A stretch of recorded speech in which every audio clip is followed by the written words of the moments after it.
Welcome, everyone, to Talented Universe on this third day of December in 2025. Wow.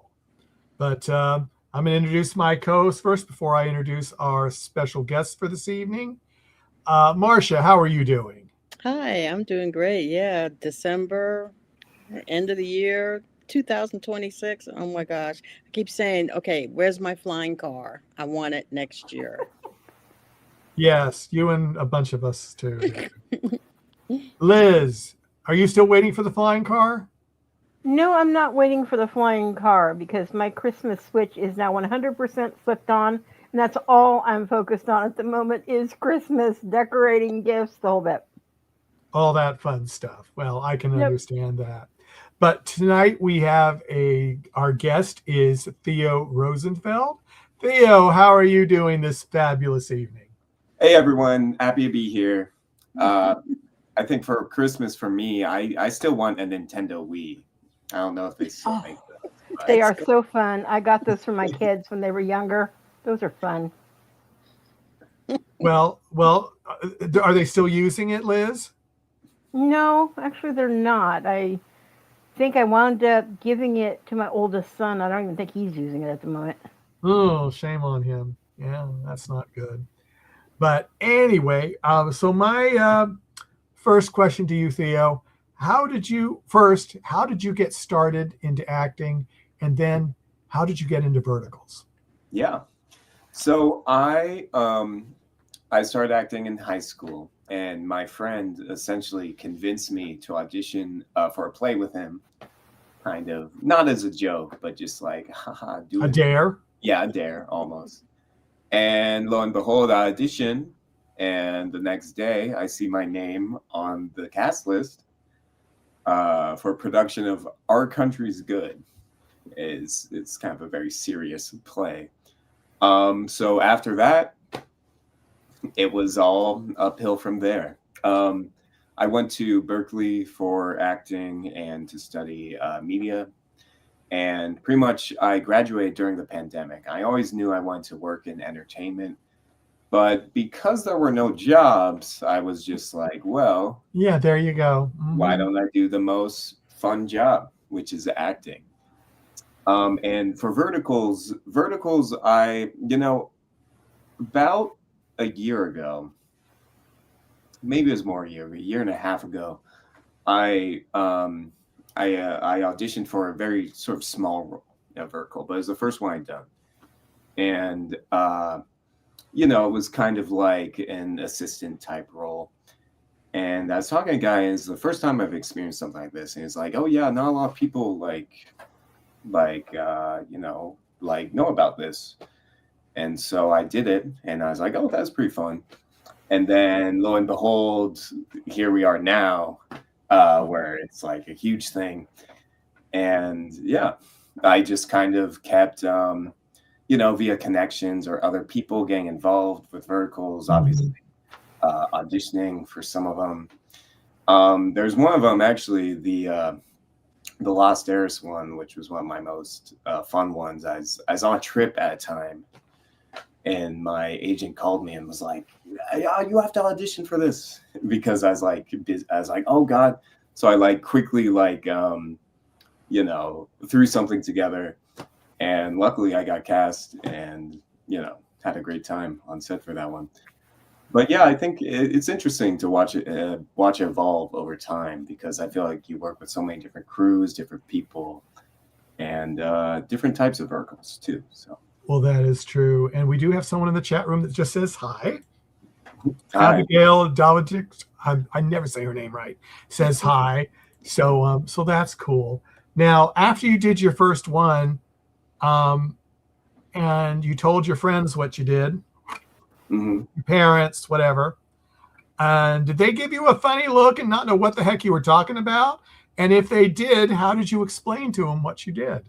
Right. So this conversation comes up a lot. I And bet. so I explain it as this. So first I say, "Oh, I did a vertical this week," or as you said, vertical. And then they go, some people are like, "Oh my God, I love those." Like you always find one person that you don't expect who's like watching. all of them for months. Or years. Or years. True.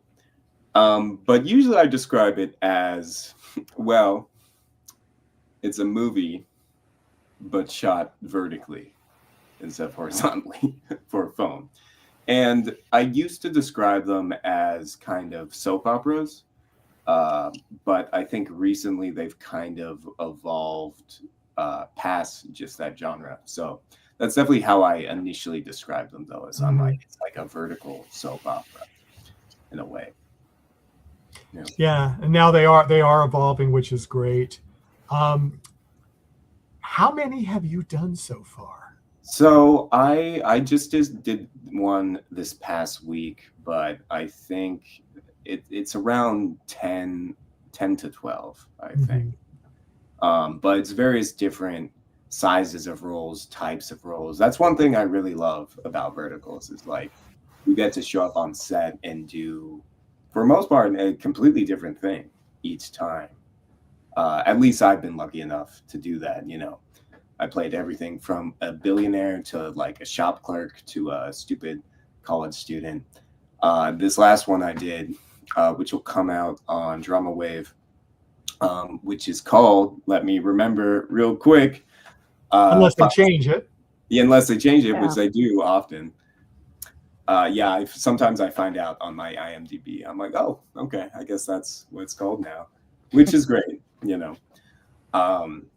It's called Finding My Second Sight Husband for Christmas. I got to play a really fun kind of villainous kind of. Am I allowed to curse on this podcast or no? Well, rather you not, but you know. Okay, I won't. It has to do with kind of mean, but in a fun way. Okay. If you a donkey's butt, in other words. What the word I was gonna say. So yeah. Well, that's great. I'm going to go ahead and go over to Liz now, so she can torment you for a little while. Okay. Oh, my favorite job. I have somebody in the hot seat. Actually, let's go back kind of to the beginning with a lot of different things. One, you'd mentioned Berkeley, and you were finishing up during the pandemic. How hard was it? Because you were going there for, you know, acting and other things, but to be on campus at that time with such a breakdown of stuff, and San Francisco was one of the worst, I gotta admit, as far as, you know, the closures of the city. How did you get through everything to graduate and do all that? Yeah, it was very surreal. I felt luckier than most since I was graduating in 2020. So I pretty much had half of the year pretty normal. And then it was like, you know, so shut down, like only Zoom calls. I was in an acting class at the time. And my professor, he made a good effort of like, we would do like self-written monologues that we did on Zoom with our class, or just kind of journal entries. But yeah, there was no theater. There was no class. I actually graduated on Minecraft, if you could believe it. Our ceremony was held in Minecraft. I can believe it. I can believe it. Oh, that's so crazy. Yeah. Someone made a Minecraft version of the school, and the chancellor showed up virtually and like gave a speech and all that. But it was really surreal. I had a really good group of friends at the time that I lived together. So that was really good to have. But it was, you know, really chaotic. And I think to begin my acting career into that environment was pretty interesting, I guess. Just because, like, you know, the jobs that were available, you show up on set and like you're wearing a mask and the face shield being tested every day. You know, I was a stand-in for a show, I think early 2021, where I was there for a week and I had interactions with people that were my friends, and I had never seen their face before on set. It was very, very eerie, for sure. Oh, I bet. Speaking of other things that you have done in the past, and I think for me it would be a wonderful skill building process, especially, you know, you've gone on to be a writer and you produced other things. but you were a writer's PA for Murphy Brown when basically they did the revival. Do you think that actually also helped you with forwarding, what you learned on the set and what you were doing as a PA to what you're doing now? Definitely. And I'm really grateful for the fact that I feel like I know a lot about all the different jobs that go into making this sort of thing that we do. Yeah, as a writer's PA and for that season, and I read all the scripts. I mostly just got people lunch, but don't tell anyone that. But I think the thing I took away from was the showrunner of that show, Diane English, just the way she carried herself and led the writer's room and led production was such a good leadership style. You run into so many people in your life who are different types of leaders, but she was really refined and caring, and she got the job done. But yeah, I think for me, that was more of the writing side, that job. Right. I think it really helps me, like knowing about writing. It helps you get into character a little more and understand what the line is supposed to do when you say it, Right. stuff like that. Yeah, that's definitely what I would have taken from it, coming from that, especially since you're kind of, by osmosis, you're kind of getting, an experience and an education regarding that. One thing, I have a lot of friends and family in LA, and a lot of them were affected by the fires. I hear that you moved home to Altadena after the fires to help out with relief. Are you still doing something involved in any programs down there to help with the rebuild, or? Yeah, I'm sitting in my parents' Altadena house right now. We were very lucky. Pretty much half my street burned down. I was driving around today, and it's wild, the devastation from it. There's a really good organization that I want to plug right now that one of my childhood friends set up. It's called Altadena Girls. It's for the youth who have been affected by fires and had their schools destroyed from that. So if you go to their website, yeah. I'm glad you plugged them, because if you hadn't, I was going to, because I also have a lot of friends and family that are actually in support of that same organization. So most definitely. Yeah, but yeah. Go ahead. Yeah, but it's definitely been challenging. Like all the places I went to in my youth are gone pretty much. Yeah.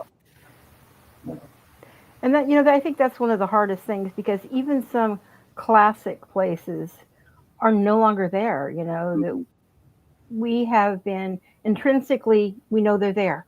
We've either visited them in our youth if we know the LA area, or not, and now all of a sudden they're gone, and it's kind of like, you have to stop and think about it if you're away from it for a while. So I have to ask you this. It's a totally different subject. Okay. Witch Hunter, which is actually one of my favorite things. And I actually was surprised when I was going back through and doing research for you and realizing that you were in it. Because as the king's son, your character was so overconfident. It's no wonder that the witch took you out. I'm sorry. But question for you. One, how did you come about to do that role and put yourself into that character? And where was it filmed? Because it reminds me of a certain place. So for that character, as soon as I got the audition for that role, I knew I really wanted it, because I thought I could do a good job, and I wanted to do something like medieval. So for that one, essentially, I'm a big Game of Thrones fan, obviously. The ending, we don't talk about the ending, but no, we don't. It was awesome. So I think for that, I came into that being like, okay, this guy is Jaime Lannister. This guy is like, and just the fact that, again, it goes back to the writing thing I was talking about, that character is just written as like, he's gonna die. He's obviously not gonna take the witch out. So when you get something like that, you can just have a lot of fun with it and be I think a good strategy for acting, at least in my belief, is you want to be a little bit ridiculous. Not so much that it's like distracting or not gonna work, but enough that it's like fun. That's like fun to watch and fun to do. I think for that character, I really had a lot of fun doing that. And same with a lot of the verticals I've done. Like I go into it and it's like I just really want to have fun playing this character. Mm-hmm. And actually, I can see that coming through. Even as Otto. For a minute there, I blanked on the name, but even you could see in his character, it was a fun type of thing to do on set. Mm-hmm. As far as that, and you're right. We all knew he wasn't. He was going to get wiped out in the first 10 seconds. And to answer your second question about what was filmed in the Santa Monica Mountains. Oh, it was. Okay. It threw me off because, in all honesty, a lot of it had really looked like it had either been filmed around Serbia or Turkey or someplace like that. And that might have been because of the lighting, but normally I'm pretty good at picking up foliage and stuff, considering, I'm a Northern California girl, Sacramento, Bay Area. I was born in the Bay, raised in Sac. So, that surprises me that it actually was Santa Monica. Yeah. These movie magic. Oh yeah, definitely. Marcia, I'm gonna give. We were talking Santa Monica. Marcia, you have a new name. It is now Monica. So. Well, it began with an M and ended with an A, so I'm okay with that.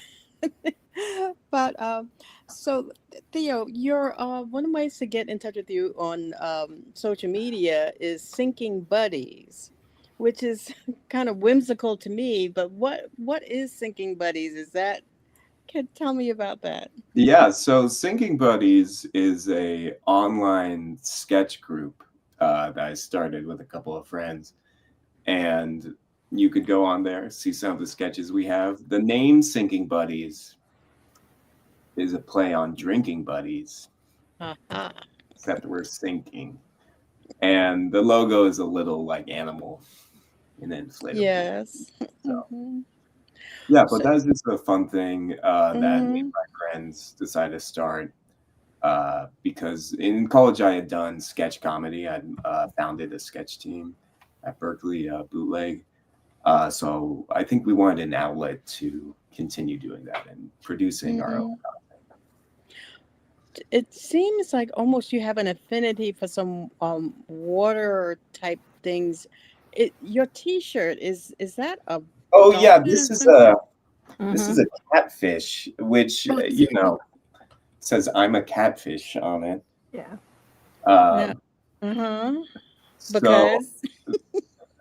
Because I'm a catfish, I guess. Well, I say that because in looking at some of the things that you did, and Liz probably knows where I'm getting ready to go here, is you did a short, the third of a series, I think, Mermaid. Oh, yeah. I was saving that one for you, 3. Marcia. Huh?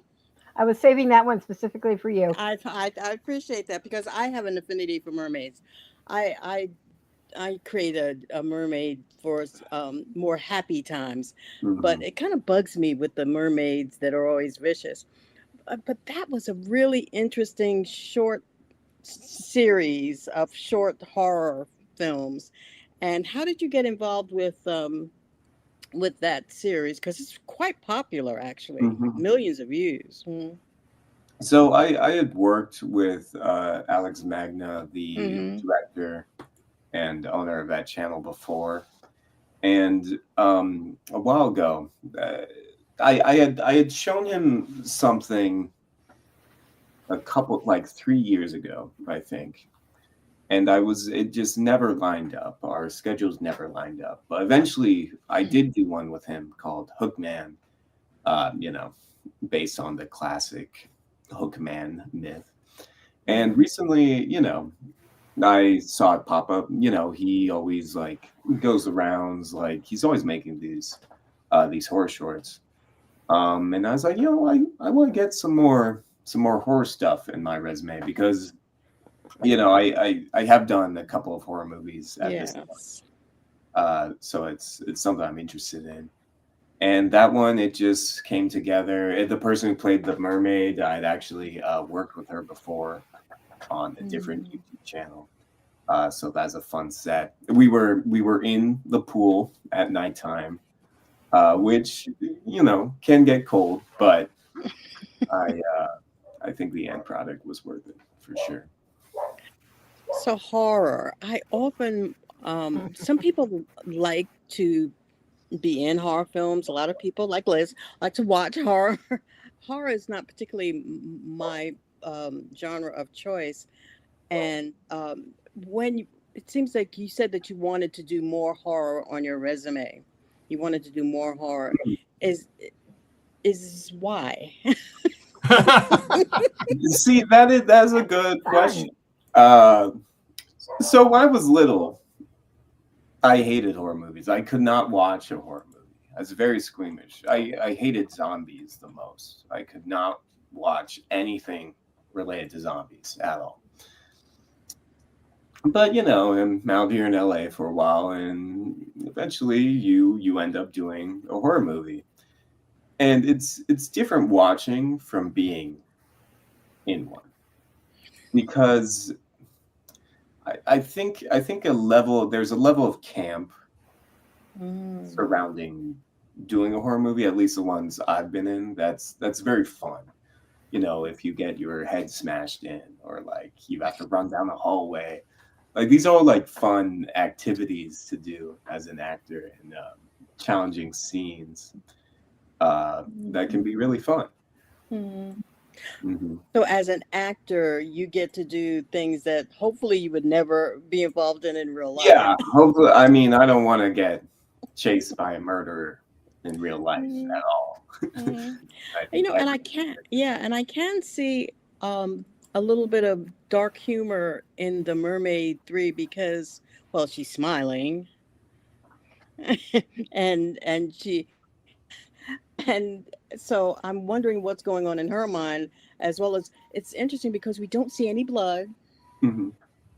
No, all you're there and you're gone, and so we're left to our imaginations as to what happens. So do you think that there might be a 4? Do you have any clues for that? I can't promise anything, but I think maybe. Okay. Well, I'm going to throw that in the back of my mind. And also, I love looking at people's Instagram because there are pictures on there and it clues to kind of, what you like, what you want to put out there for yourself. And I saw a picture of you and Grimace. Yes. So I'm originally from New York City, Queens. I'm a New York Mets fan. So I wondered, could you possibly be a Major League Baseball fan? Marsha, I love you, but I hate you. I am a Major League Baseball fan, but I am a fan of the Dodgers. Good boy. And how did I also saw the Dodger picture, so I kind of knew that too. Yeah. So why Grimace though? So Grimace, that was the year. It was Grimace's birthday, I believe, at McDonald's. They had the special promotion. So I thought, well, for Halloween, I'll just be Grimace. Yeah. Which I don't know how successful my costume was, but I definitely was purple. So. Yeah. Well, as you know, then Grimace had been adopted by a lot of New York Mets fans as a good luck charm, and I told you I do a mermaid cartoon kind of, and so for this Thanksgiving, her name is Sea Messy, SEA Metsy for Mets, and she invited a couple of her sea friends, including Grimace, over for a little holiday. Thanksgiving Day. But so you said, and I saw you also had played some baseball when you were younger. How serious were you? Yeah, I played through high school. I was on varsity. We actually won a championship when I was there. Yeah. So, Bravo. but I definitely was not good enough to continue past then, and nor did I really want to. I think I got what I wanted out of it, Mhm. and by that point, I think I was much more interested in Mhm. like acting and. Cool. Mhm. I always enjoy dipping into the sports pool with our guests. Yeah.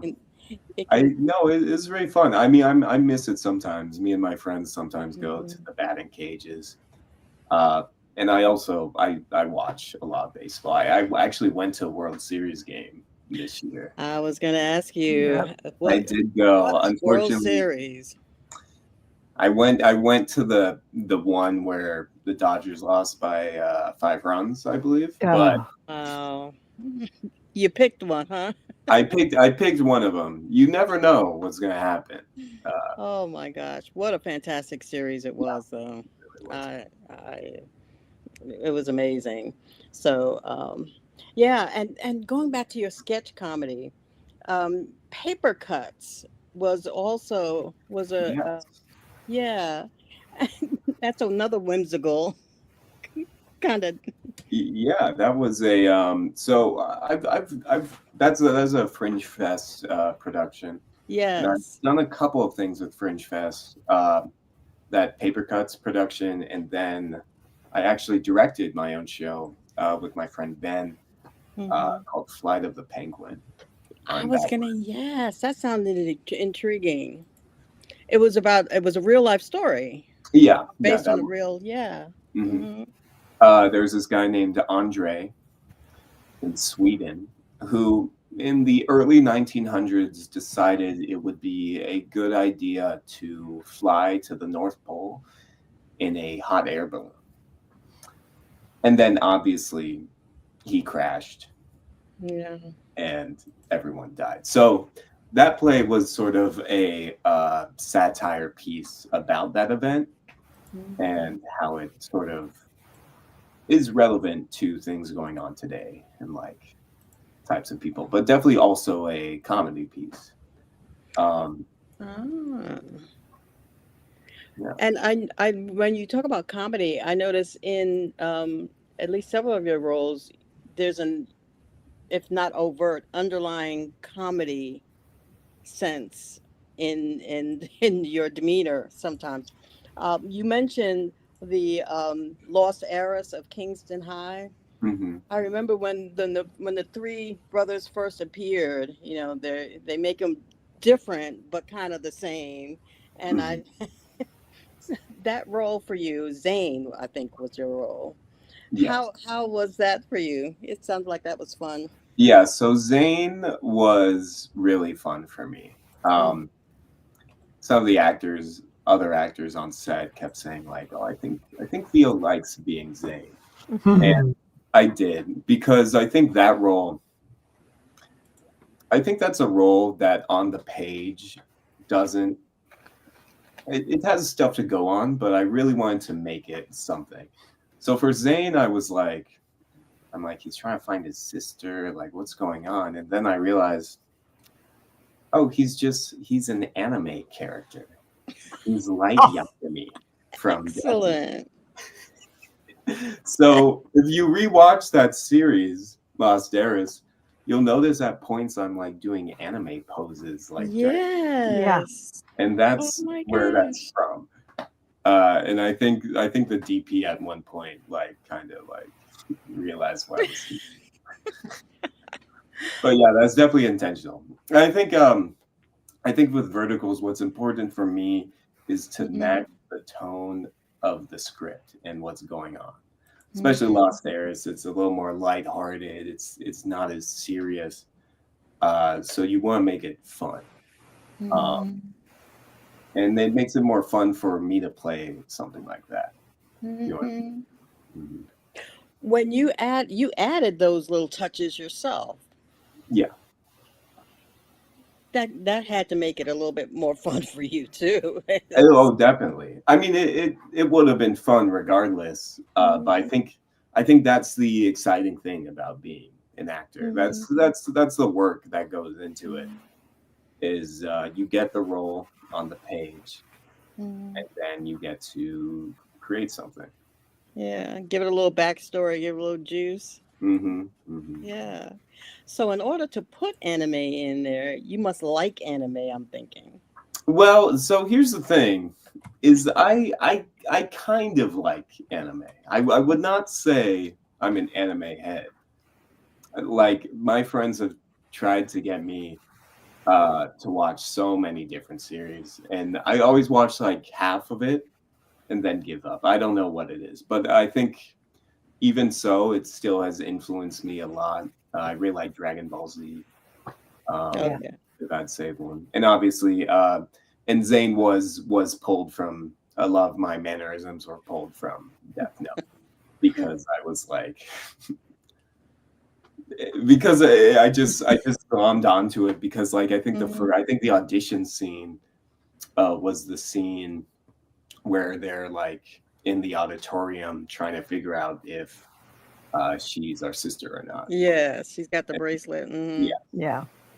So I'm like, who is like a detective style character, or like, so because Zane is just like, he's like so obsessed with finding his sister in a way that I don't think many people would be.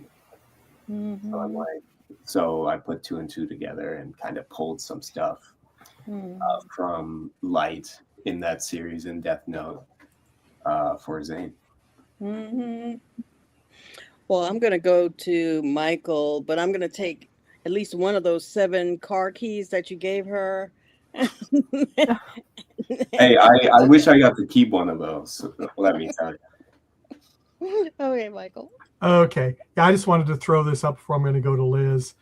This is something about you, Marcia, really. Lisa Fier says, watching from New York right now. Whoop, whoop, Mets. I had to get that in there. METS. Yes, exactly. But, you know, that's the way it is. Liz, go right ahead. Hopefully you're not going to talk about the Mets, too. But Well, no, I'm not going to talk about the Mets, but a little bit. Marcia, I'm literally going to strangle you off air for hitting. You know, you did that on purpose. That's why I love you. I since Marcia kind of took the question, I'm kind of going to expound on it a bit. If you could not have been an actor, would you have been a golfer or a baseball player if you could? If you hadn't been an actor? The thing is, I don't like either of those activities enough for them to do it my career. And I think that was the thing with baseball for me is I in my youth, I really liked it. And then there's a period of me like not liking it as much. And I finally, again, really loved it in high school, just because the team was great and we had a great group of guys. But I always knew it is something I didn't want to continue. And golf is like, I golf once every 3 months, 4 months. Something for fun, yeah. Pretty bad. And I guess if I could get paid for being bad at golf all the time, that wouldn't be so bad. So maybe golf, I guess. Okay. We were mentioning earlier a lot of your horror and different things that you've done. I'm a huge horror fan. So is my daughter. My daughter likes to act in it as well, you know, as to do other things. But you have done several different roles, like I said. But the one I actually liked you in, and my daughter did too, was Morgan the Killer Doll. And you actually acted alongside one of my favorite people, which was Michael Parrar, you know, whom I absolutely adore. But when it came to you playing Brad, what personal experiences did you draw from to play that character? Yeah, for sure. And Brad is a character. So when you get a character named Brad, right? I think there's an expectation for what that guy's gonna be. Not that that's true of all Brads in real life. We know it's not true, but Brads in movies are mostly the same. So I think for me, I really wanted to make sure Unless it's Rocky Horror. Yeah, that's true. Rocky Horror. I wanted to make sure that this Brad felt like a real person, and it made sense why he was doing those things. You know, he was a character that I think didn't think he was a bad guy on the inside, but he obviously was on the outside. But it's a matter of like when you get characters who do bad things or are, I'm not going to say the word I'm thinking. Remember the callback. You have to justify it. You have to justify it. But did I cheat on my partner in high school with someone in their friend group? No.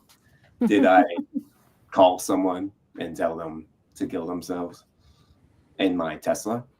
No, I haven't done that. But again, that's the fun of acting. And it's like there's a couple of things you could pull from acting. Is like obviously personal life, right?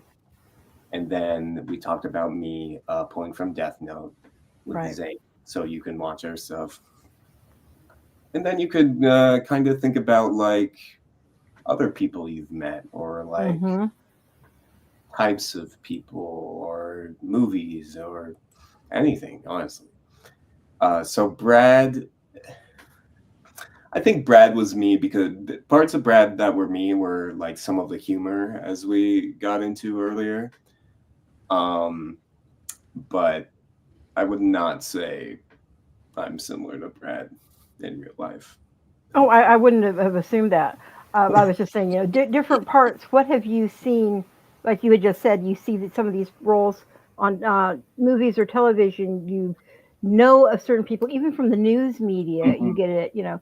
So that's why I was thinking maybe you were kind of drawing some inspiration from all of that. Yeah, definitely. Yeah, and I think it's sort of an amalgamation of like, you know, the first scene he pulls up, he's blasting his Tesla, he's blasting music out of his Tesla, he's making out with his GF in front of the girl that's in love with her. And a lot of it is just sort of the situation you're given, right? If he was not driving a Tesla, it would seem different. If it was not making out with his girlfriend at first scene, it would seem different. And that's where the writing comes in. It's like you get something that has a lot of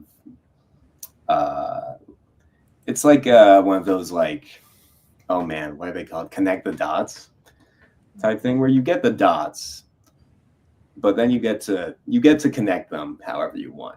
I know real life connect the dots, you're supposed to connect them straight, so maybe this is not a good example, but imagine you have a set of dots and then you could squiggle between the dots. Yeah, that works actually with doing it that way.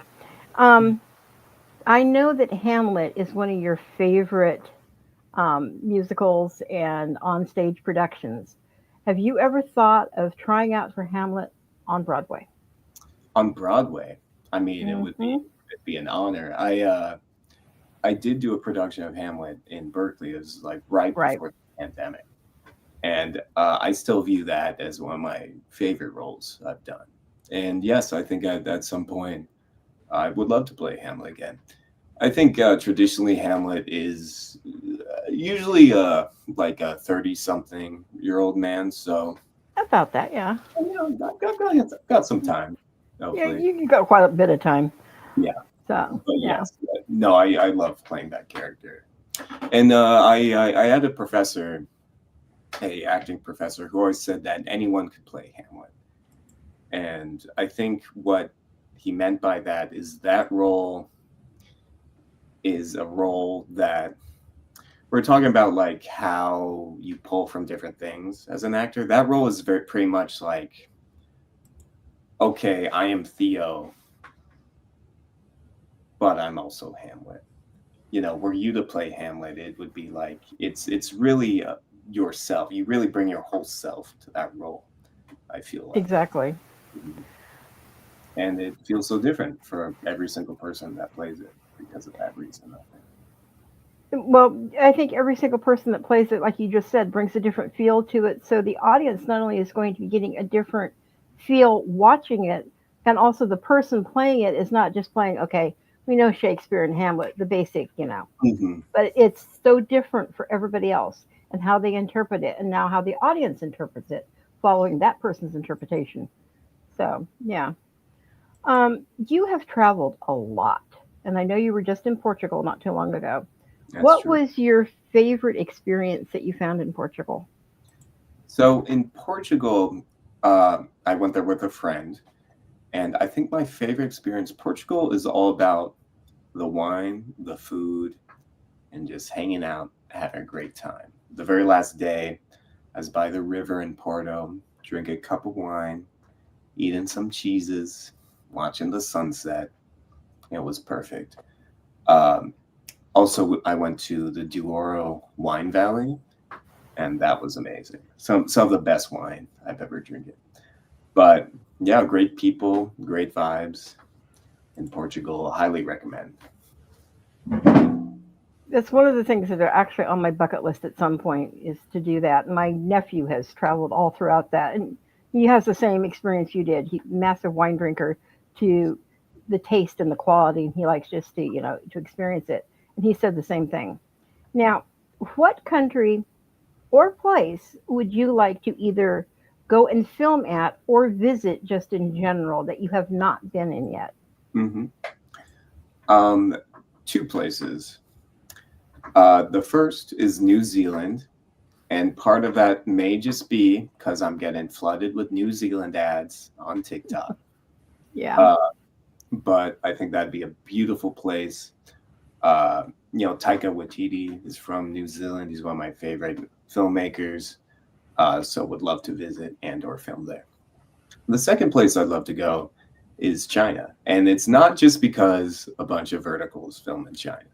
And I may just be thinking what is somewhat likelier to happen for me. But I don't know, is a place I've always been interested in going. I've historically been to Europe and like Mexico. I went to Japan earlier this year and Korea. But from what I hear, it's really cool. I love the food. Oh man, Yeah. dumplings and Oh God, bao yeah. and whatnot. So yeah, those are two. I've been to Europe a lot, not a lot, but I studied in Europe in Right. college in the Czech Republic. So I think I'm a little more familiar with that part of the world. I think you just kind of want to broaden your horizons and experiences, and Mhm, definitely. I think that'd be absolutely wonderful. Marcia, I am going to pass it over to you. You're muted, Marcia. Marcia, you're muted. There you go. Thank you. Another interesting aspect of your talents is I understand that you had done some copywriting, Yes, and yeah, copywriting is hard. I've dabbled in it a little bit, so yeah. Can you tell us what copywriting is? yes. So copywriting is sort of all the text you see on a website or like a Mm, shampoo bottle, mm, stuff like that. And yes, I do have a day job, if you could believe it, and that is copywriting. mm. And I was wondering, I also saw a Doritos commercial that you had Hmm. submitted for a Super Bowl Mhm. competition. And do you tell me first, how did that come about with your decision to do that? Yes. So last year, Doritos held a contest where you would make a commercial for their Super Bowl, and if they picked your commercial, you would win $1 million. So I was Sounds like, good. hey, I could use $1 million right now. So me and a couple friends got together and Mhm. shot the Doritos commercial. And weirdly enough, we did not win the $1 million, Oh, Well, but darn it, we did they tell you how far you got in the competition, or how did that? I like to think that we got far, but What did you think about the commercial that won? Oh, it was great. I think they had a $10,000 production budget. Yeah. And you had like a quarter, right? And we had zero, but you know. So do you think that you do something like that again? Oh, definitely. If they have another contest, I'll definitely do another shot. Mm-hmm. And that segues into reality shows are so popular these days. I mean, there are 100. If you were going to be on a reality show, can you kind of think about what show you would be on? You have to do it now. You have to be in a reality. Yeah. So I did not end up applying for this, but earlier this year I got someone messaged me about being on a reality dating show. And I just never got around to applying, but I think that could be fun. Other than that, maybe like Wipeout. Oh, I love that. So Wipeout. I could fall off some. You can fall off with grace. Not with or grace, not. but I could fall off for sure. See, that points to me that your sense of humor, because that's all about humor. It's all about the people not taking it so seriously and just going with it. What would be your favorite I don't call them a ride. Your favorite obstacle in Wipeout? Yeah, obstacle. Thank you. I think maybe the big bouncy red balls that you have to like. Oh yeah. Yeah. I don't know. I kind of like to see you shoot off at the end. Oh, like the slide. Right. That'd be fun too. Probably less painful. Precarious. So as we're getting ready to wind up now. So what was the last vertical that was released, or your last project that we can see? What was your most recent? So the most recent vertical that was released was Hold Me in the Dark, which is a bit of a spicy vertical, a bit of a spicy. It's kind of Challengers X 50 Shades of Grey. I don't have any spicy scenes in it. Sorry if you're looking forward to that. But that was also a really fun role. I play Harry Hayes, the tennis star, so more of a Challengers character. And then, as I said, I don't know what it's going to be called for sure, but right now it's called Finding My Second Sight Husband for Christmas, and I'll be on Drama Wave coming out. Another horror movie that's coming out soon is called Anathema. I did not say that. Oh, Anathema. No, I know what you're talking about. Yeah.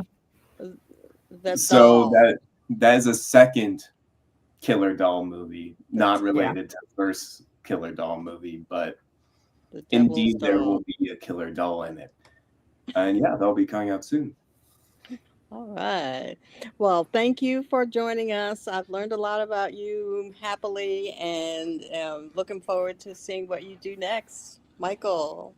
Yeah, Liz, let's go with Liz. Just a couple quick things. One, I wanted to say thank you very much for taking the time and everything to do this with us. It was very appreciated. Yeah, and if there was one memory of anything you have done, what would have been your best memory for a vertical or movie? Okay. So vertical for Lost Heiress, there's a moment where I say something like the easiest line ever is like, what? And I could not say it like on set. We had to do it like 5 times.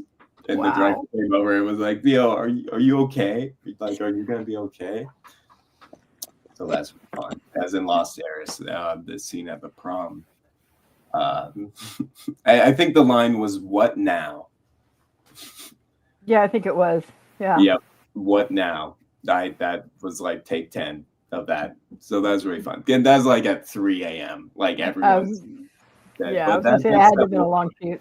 Mm-hmm.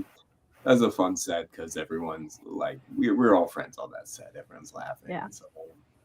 And then I was actually a stand-in for Robert Pattinson one time for Batman promo stuff.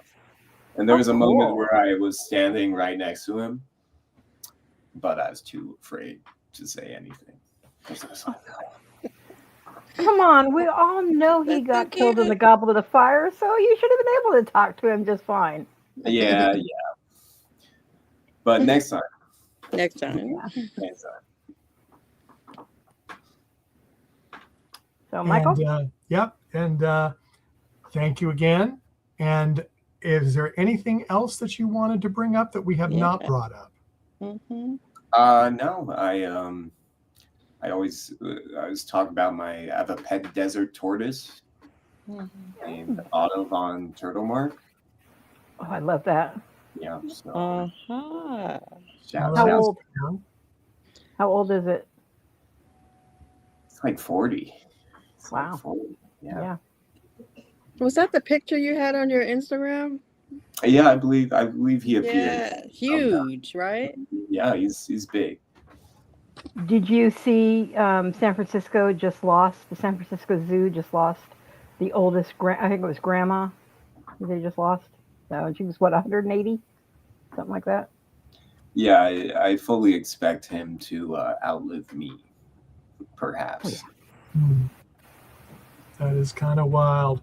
Well, on that interesting note, I'm going to say thank you for coming. Everyone, thank you for coming out in the world out there in cyberspace.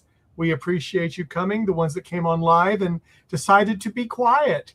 Well, that's okay. We understand you get scared. But if you're watching us later, try to catch us when we're live with one of our guests. And thank you for coming. Bye-bye. Bye. Thanks so much.